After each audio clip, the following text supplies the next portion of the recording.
Buongiorno signora Deledda. Ciao amico mio, buongiorno. È vero che lei è capace di stare tutto il giorno a tavolino? Ma sono cose di giornalisti.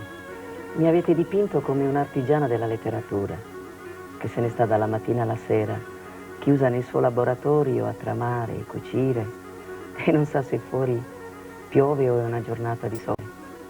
Non è una forzata il tavolino, insomma. Ma no, ci sono dei momenti di lavoro intensissimo, ma come capita a tutti gli scrittori di questo mondo.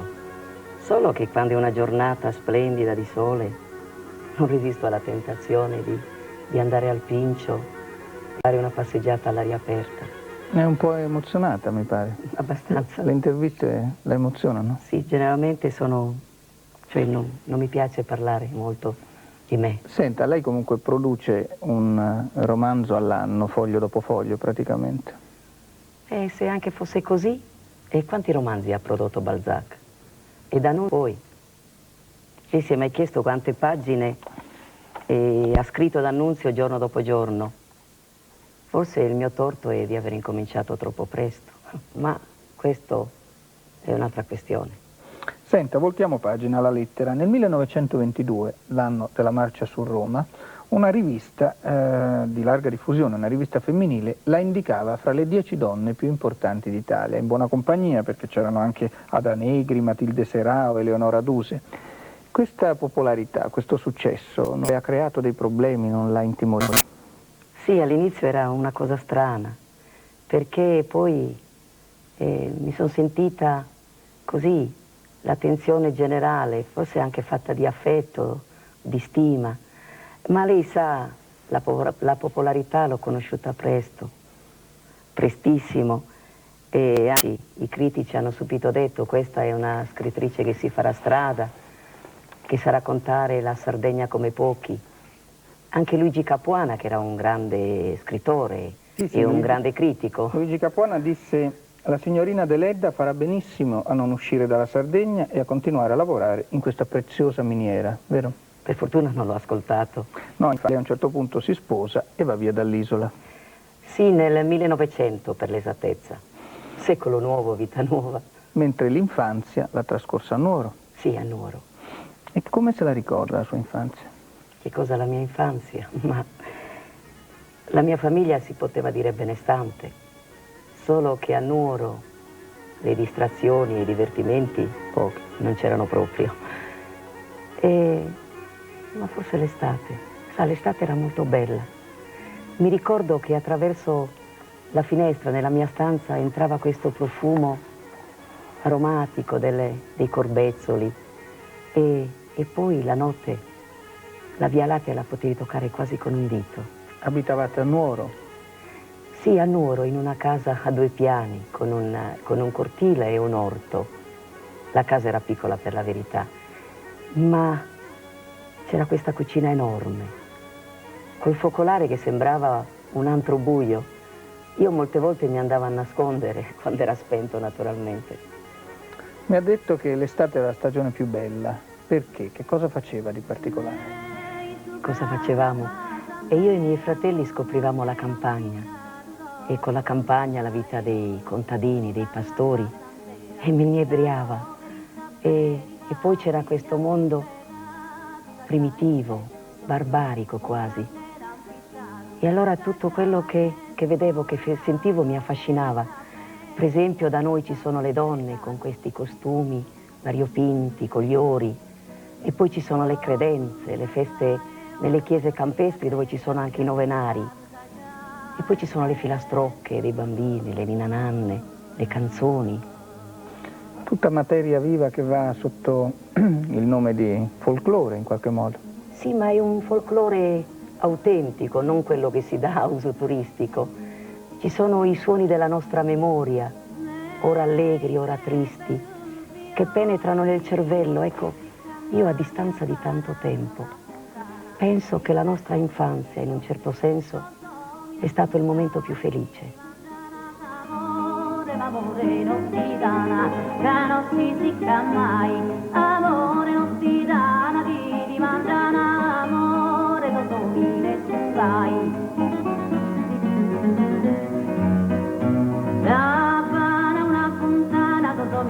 sai di mandare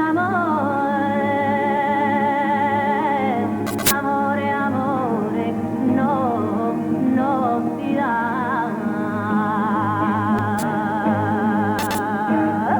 Senta, è vero che lei non ha mai finito le scuole? E lei in poche parole mi vuole chiedere se sono una scrittrice autodidatta?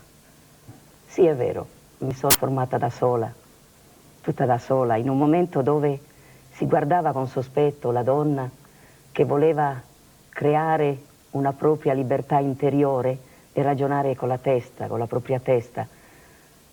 Beh, forse mi ha aiutato molto questo zio prete che nel morire ci lasciò un'intera biblioteca. E allora mi ci buttai così, come una ragazzina di 15 anni che ama viaggiare con la propria fantasia. In periodo ricordo che ho letto di tutto. Sa qual era il mio scrittore preferito? D'Annunzio no. Sì, a un certo punto ho scoperto il D'Annunzio di Terra Vergine, del poema paradisiaco, ma all'inizio, proprio all'inizio, il mio scrittore preferito era Dutterrail. L'autore delle avventure di Rocambole, Sì. un romanzo appendice. Ma i romanzi di appendice non sono mica una cosa da buttar via, sa? Quei romanzi che uscivano a puntate sui quotidiani e che noi seguivamo con il cuore in gola. Anch'io ho scritto dei romanzi di appendice, se per questo. Per esempio, ricordo che il mio libro Stella d'Oriente uscì in un quotidiano di Cagliari, uscì a puntate, avevo solo 19 anni e mi firmavo allora con un pseudonimo di Lia di Sant'Ismael. Bene, io vorrei coinvolgere a questo punto Madesani, il marito di Grazia Deledda. Signor Madesani, per lei la popolarità di Grazia Deledda, sua moglie, è stata ingombrante? No, devo dire di no, anche se vedendola spesso sui giornali faceva una certa impressione. Mia moglie comunque ha avuto un merito. Non ha mai permesso che la sua immagine pubblica si sovrapponesse a quella privata. È stata, per esempio, una madre esemplare per i suoi figli e quanto alla sua attività di scrittrice è stata sempre quella piccola lavoratrice, come lei ha detto prima, unicamente preoccupata di far conoscere al mondo la sua Sardegna. Come vi siete conosciuti? Ah, in casa di amici comuni a Cagliari, quando lei era già una scrittrice famosa. No, anzi, fummo presentati a teatro e fu un fidanzamento brevissimo. Una volta sposati decidemmo di trasferirci a Roma, un po' perché era la mia città, un po' perché Grazia sentiva la necessità, come dire, di sprovincializzarsi e un po' perché... Un po' perché?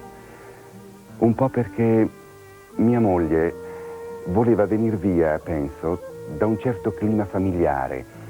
Loro vivevano giorno per giorno il dramma di mio cognato Santos, che era un alcolista. E così faceste i bagagli e partiste per il continente. Con un'ansia, quasi una fretta da parte di Grazia che in quel momento mi turbò. In ogni caso il trasferimento sul continente fu una scelta giusta, starei per dire obbligata. Infatti soltanto sul continente lei poteva trovare tra Roma e Milano le riviste e gli editori che contavano.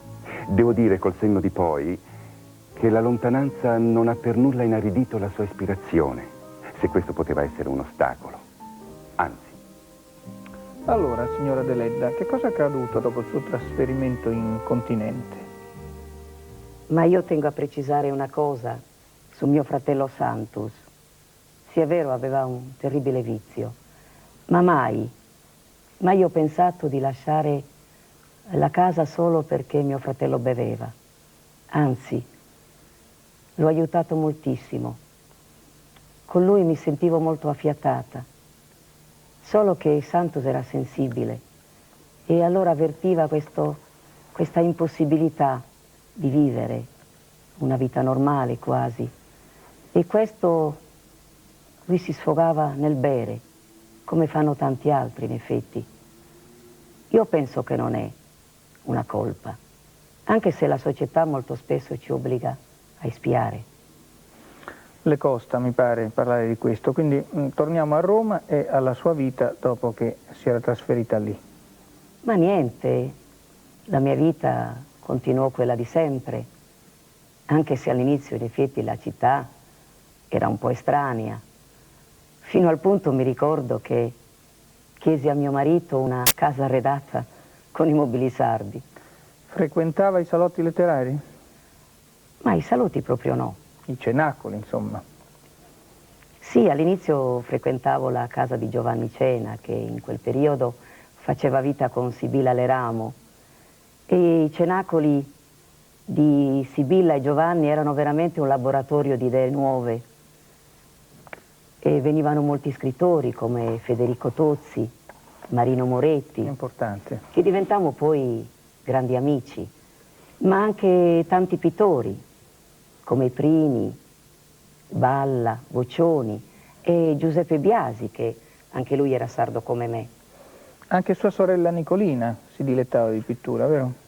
Ma mia sorella Nicolina era una pittrice intensa, sensibile, e forse non ha avuto il successo che meritava.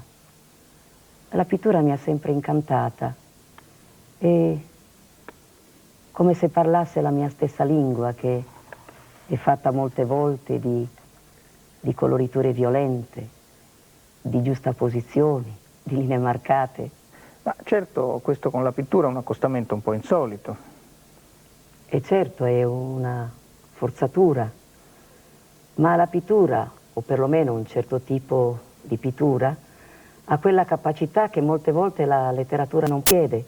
Sì, forse la letteratura ha bisogno di mediazioni, mentre la pittura arriva all'essenza delle cose direttamente, coglie... Ciò che in un certo senso rimane uguale a se stesso, dietro l'apparente movimento e mutamento delle forme. Beh, è difficile seguirla perché gli argomenti sono complessi.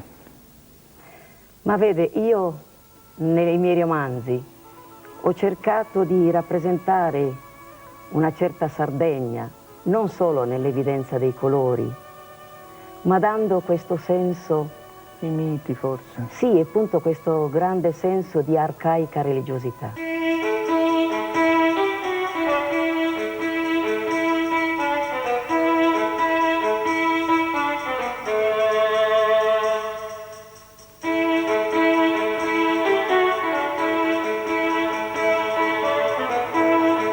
Bene, ci stiamo addentrando nella foresta di simboli e di miti di Grazia Deledda. Ho qui un ospite prezioso, il professor Nicola Tanda dell'Università di Sassari.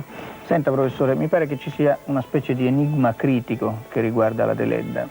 Premio Nobel così poco amato e poco conosciuto, forse le due cose sono collegate, e poi c'è il punto della sua modernità.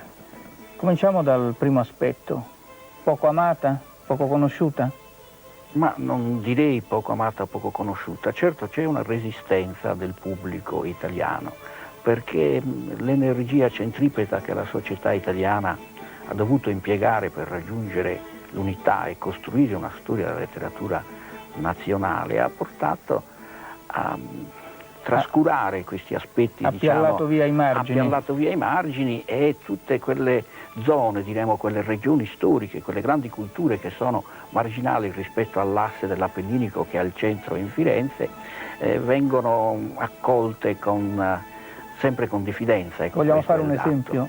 Come la Deledda chi c'è? Ma sì, anche la Sicilia, e voglio dire, ma anche Trieste, non pensiamo anche alla storia di Svevo, insomma. È soltanto sì, ecco, Pirandello che trova resistenza. Ecco, forse però il riferimento è più che Pirandello con la Deledda da un certo punto di vista.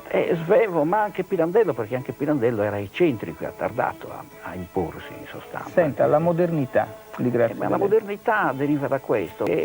La Deledda era stata omologata prima dentro la critica verista, mentre lei si ritrovava al centro, proprio ha vissuto la rivoluzione antropologica nel momento in cui avveniva, proprio perché in quel momento Gauguin andava a Tahiti e tutti scoprivano la Sardegna come Tahiti. Quindi ne è stata una cronista in qualche modo di gran livello. Ha afferrato, una cronista interiore in qualche modo. Ha afferrato, direi, anche attraverso la lettura di Jung, il senso profondo, è vero, di questo disagio della civiltà.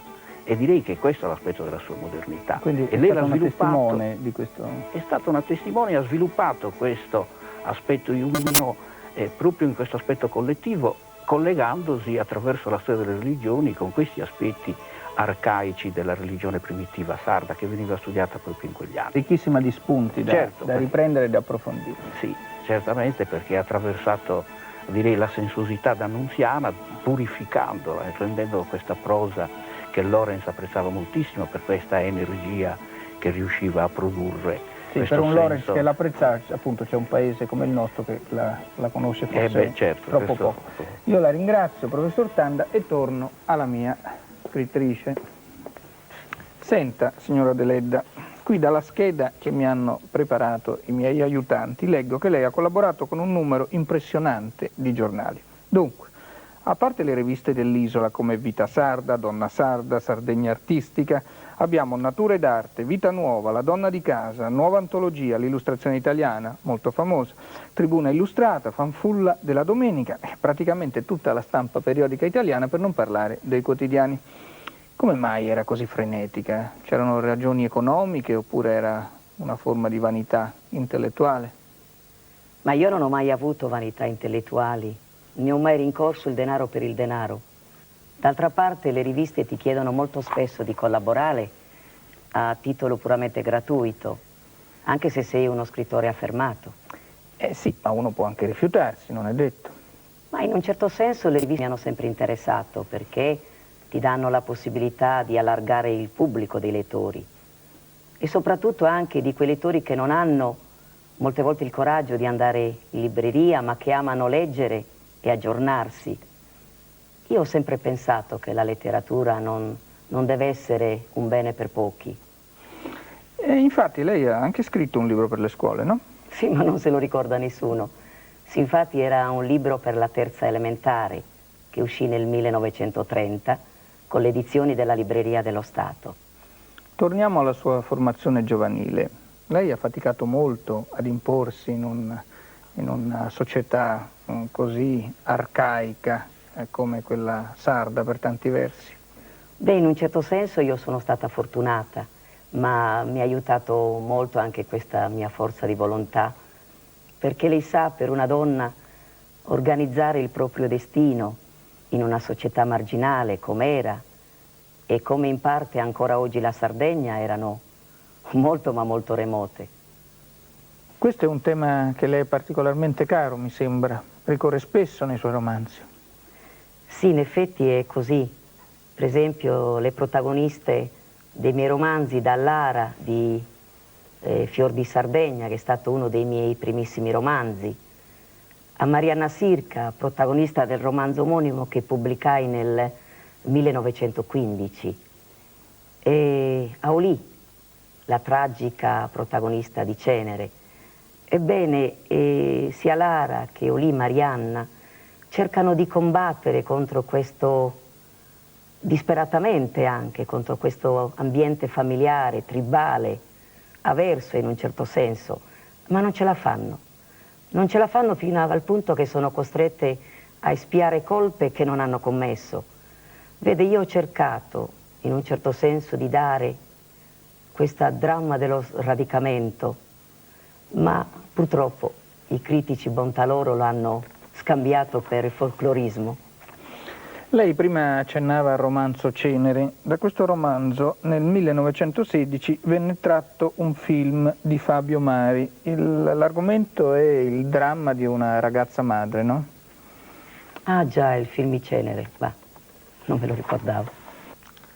Non lo dimenticarono facilmente invece gli spettatori perché fu un film di grande successo, Cenere, forse non tanto per la storia quanto per l'interpretazione straordinaria di Eleonora Duse, che faceva Rosalia Derios, la protagonista, una ragazza madre detta Olì. E la Duse diede al suo personaggio una carica fenomenale. Eccovene un brano.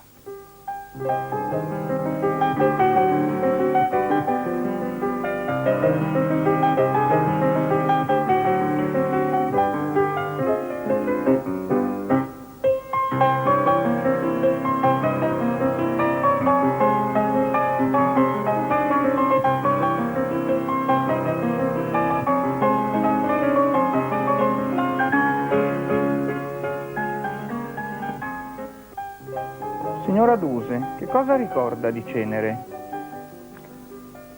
Diciamo che mi innamorai subito del personaggio di Olì. Sentivo che il ruolo della madre era fatto per me. Tanto che in piena guerra decisi di buttarmi a capofitto nella nuova arte, il cinema, costasse quel che costasse. E comunque Cenere rimane la sua unica esperienza cinematografica, no? Sì, Cenere è stata la mia unica esperienza cinematografica e sono contenta di averla fatta, nonostante le critiche che mi sono piombate addosso.